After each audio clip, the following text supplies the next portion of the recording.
ඔයා හිතනවද ඔයාගේ ජීවිතේ පාලනය කරන්නේ ඔයා කියලා? ඇත්තටම ඔයාගේ මොලේ දැන් තියෙන්නේ ඔයාගේ ස්මාර්ට් ෆෝන් එකේ වහලෙක් වෙලා කියලා ඔයා දන්නවද? හැම තප්පරයකම නෝටිෆිකේෂන් එකක් චෙක් කරන්න හිතන එක, පැය ගණන් ස්ක්‍රෝල් කරන එක ඔයාගේ වරදක් නෙවෙයි. ඒක ඔයාගේ මොලේ ඇතුලේ සිද්ධ වෙන භයානක සෙල්ලමක්.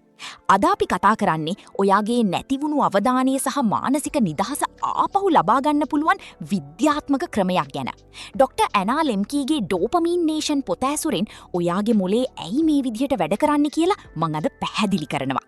මේ වීඩියෝ එකේ අන්තිම වෙනකල් බැලුවොත් ඔයාගේ මොලේ ආපහු රීසෙට් කරලා වැඩවලට උපරිම ෆෝකස් එකක් ගන්න පුළුවන් ප්‍රායෝගික ඩෝපමීන් පියවර ටික මම කියලා දෙනවා. අපේ මොලේ සතුට සහ වේදනාව ක්‍රියාවලි වෙන්නේ එකම තැනක කියලා විද්‍යාඥයෝ සොයාගෙන තියෙනවා. ඒක හරියට තරාදියක් වගේ. ඔයා Instagram ස්ක්‍රෝල් කරද්දී හෝ වීඩියෝ බලද්දී ඔයාගේ මොලේට ඩෝපමීන් ගලාගෙන එනවා. එතකොට තරාදියේ සතුට දෙසට බර වෙනවා. හැබැයි මොලේ හැමතිස්සම උත්සාහ කරන්නේ මේක සමානව තියාගන්න. ඒ නිසා ඔයා ගොඩාක් සතුටු වුණාම ග්‍රිම්ලින්ස්ලා ඇවිත් වේදනාව පැත්තට බර දානවා. ඒ නිසායි ටික වෙලාවකින් ඔයාට ලොකු කම්මැලිකමක්, පාළුවක් හෝ කාන්සාවක් දැනෙන්නේ. අද කාලේ ස්මාර්ට්ෆෝන් එක කියන්නේ නූතන ලෝකයේ හයිපොඩර්මික් නීඩල් එකක් වගේ.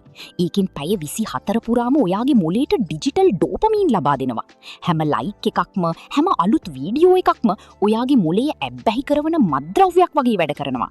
මේ නිසා ඔයාගේ සාමාන්‍ය ජීවිතයේ ලැබෙන පුංචි සතුටවල්, උදාහරණයක් විදිහට පොතක් කියවන එක හෝ ස්වභාව ධර්මයේ රස විඳින එක දැන් ඔයාට ගොඩාක් බෝරින් වෙලා තියෙනවා. මේකින් ගැලවෙන්න තියෙන හොඳම ක්‍රමය තමයි ඩෝපමීන් ෆාස්ටිං. ඔයා ඇබ්බැහි වෙලා ඉන්න සෝෂල් මීඩියා වලින් අඩුම තරමින් දවස් 30ක් ඈත් වෙන්න ඕනේ.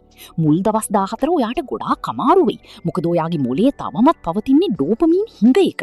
හැබැයි දවස් 30ක් සම්පූර්ණ කරද්දී ඔයාගේ මොලේ තරහදිය ආපහු සමාන වෙනවා. එතකොට ඔයාගේ මනසට පුදුමාකාර නිදහසක් සහ අලුත් දෙයක් ගැන අවධානය යොමු කරන්න පුළුවන් ශක්තියක් ලැබෙනවා. ඩිටොක්ස් එක සාර්ථක කරගන්න සෙල්ෆ් බයින්ඩින් කියන ක්‍රමය පාවිච්චි කරන්න.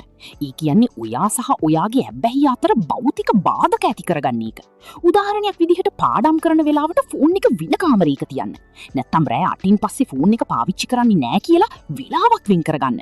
මේ පුංචි බාධක නිසා ඔයාගේ මොළයට තීරණ ගන්න තියෙන හැකියාව විහිසටපත් වෙන්නේ නැහැ. මතක තබා ගන්න. මේ ලෝකය නිර්මාණය වෙලා තියෙන්නේ ඔයාව හැම තිස්සෙම මොකක් හරි දෙයකට ඇබ්බැහි කරවන්න. හැබැයි ඔයාට පුළුවන් ඒකින් නිදහස් වෙන්න. ඔයාට ඕනේ ඔයාගේ ජීවිතය මෙහෙයවන රියදුරෙක් වෙන්නද නැත්නම් ඇල්ගොරිදමයක වහලෙක් වෙන්නද කියලා අදම තීරණය කරන්න. මේ දවස් 30 අභියෝගය බාරගන්න කැමති අය කමෙන්ට් එකක challenge accepted කියලා දාන්න. මේ වීඩියෝ එක වටිනවා කියලා හිතෙනවා නම් ලයික් එකක් දාලා ඔයාගේ යාළුවොත් එක්ක ෂෙයා කරන්න. තවත් මෙවැනි වීඩියෝ බලන්න අපි channel එකට subscribe කරන්නත් අමතක කරන්න එපා. අලුත් මනසකින් වැඩ පටන් ගන්න. ජය වේවා!